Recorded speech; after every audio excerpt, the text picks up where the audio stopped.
Good morning, everyone. This is Mrs. Ritter. I am here to go over your day 24 AMI assignment with you for Thursday, April 23rd. So just as a reminder, this week you are doing a combined English language arts and social studies assignment. So you're doing one assignment and you're submitting it to both your English teacher and your social studies teacher in order to get credit for both classes. Stay tuned for the end of this video and I'll remind you how to make sure both of your teachers get to see your answers. But for now, we're just going to start by going over the assignment. So you're going to be continuing your 2020 pandemic journal. And the reading requirement is what you're going to start with, which is section 5 of Article 1. And that's at the bottom of this packet on page 13. I have it highlighted here in pink. So here's that first part that you're going to be reading. The Scots heard that the plague was killing their enemy. In the same year, a deadly sickness killed sheep throughout the country. In one place, more than 5,000 sheep died in a single pasture. Their bodies were so decayed that no animal or bird would touch them. Because there was the fear of death, animals were sold at a low price. Sheep and cattle roamed through the fields, eating the corn, and no one stopped them. The Scots heard that the plague was killing their enemy, the English. They felt God was punishing England, so they gathered in the forest of Selkirk, near the border, planning to invade England. However, the monstrous plague suddenly came upon them, and within a short space of time, around 5,000 died. They retreated to Scotland, but the English attacked and killed many of them. Off to the side here, you'll notice there's one of your questions that you're going to answer. We're not going to read it right here. We'll read it up at the top. So just for now, ignore that.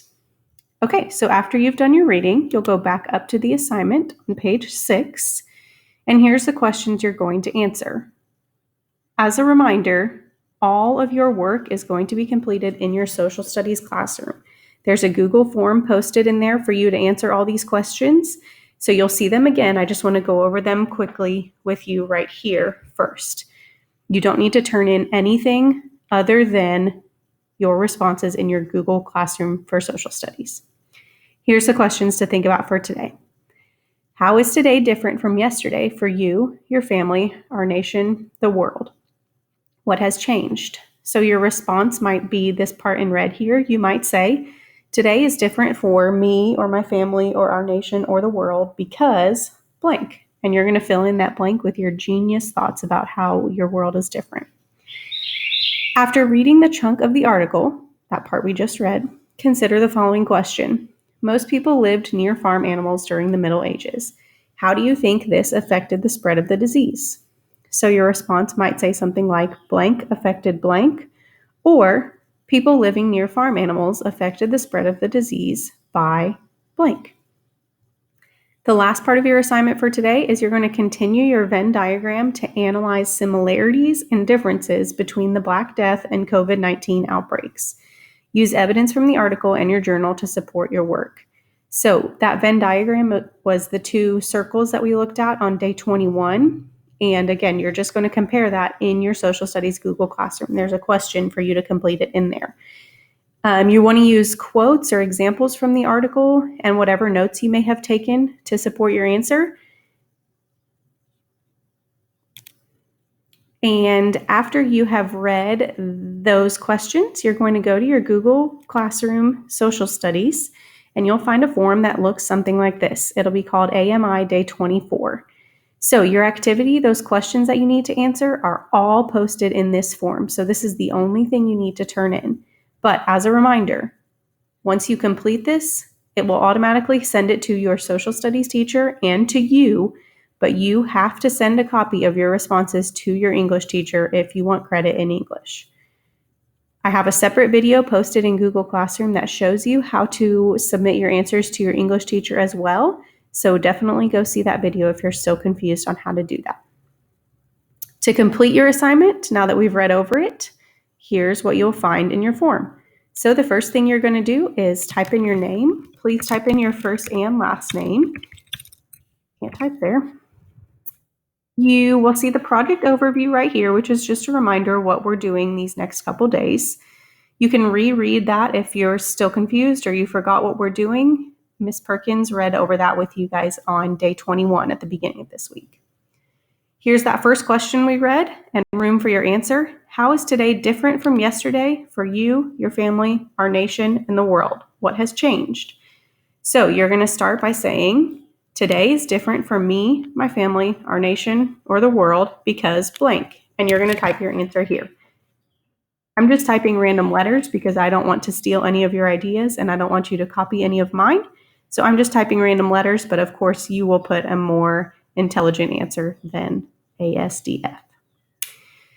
Your second question is, how is today different from last month for you, your family, our nation, or the world? What has changed? So that's similar to this first question, but it gives you a little more time, the last month versus a day ago. And so much is changing every day. And so over the past month, I'm sure you can think of at least one or two things that have changed for you or your family.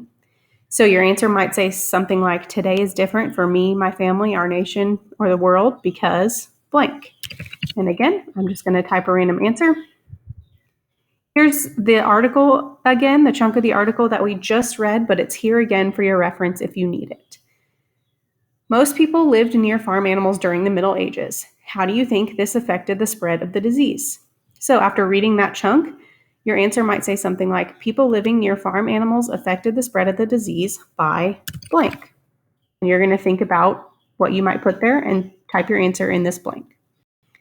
Your next question says, what's a new similarity that you see in the plague and the COVID-19 outbreak? Use evidence from the article chunk to support your answer. So your answer might say something like, the plague and COVID-19 are similar because they both blank. Your last question is, what is a new difference that you see in the plague and the COVID-19 outbreak? Use evidence from the article chunk to support your answer. So again, you might say the plague and COVID-19 are different because they blank.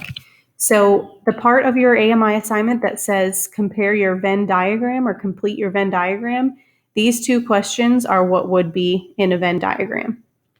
So again, as a reminder, you do not need to do any other assignment for English or history other than this Google form right here. If your teacher has additional assignments, that's up to them, but this Google form will be enough to get credit in your history and English classes. Just make sure you submit it to your English teacher as well. So once you're done, you'll press submit, and you should get a notification that says, good job, now send this form to your English teacher. You will get an email with your responses. Forward that email to your English teacher to submit them. So as a reminder, your history teacher will automatically get your responses once you submit. Google will also send your school email a copy of your responses. All you're going to do is forward that email that you get to your English teacher. That way, both your social studies and English teacher have your responses. If you forgot how to do that, there's a separate video posted in my Google Classroom showing you how to forward that email to your teacher. But if you already know how to do it, then go ahead and submit your answers to your English teacher, and you are all good for today. If you have any questions after watching this video and reading through the activity carefully, please reach out to your English or social studies teacher. We're happy to help you, but good luck, take your time, and keep doing good work, guys.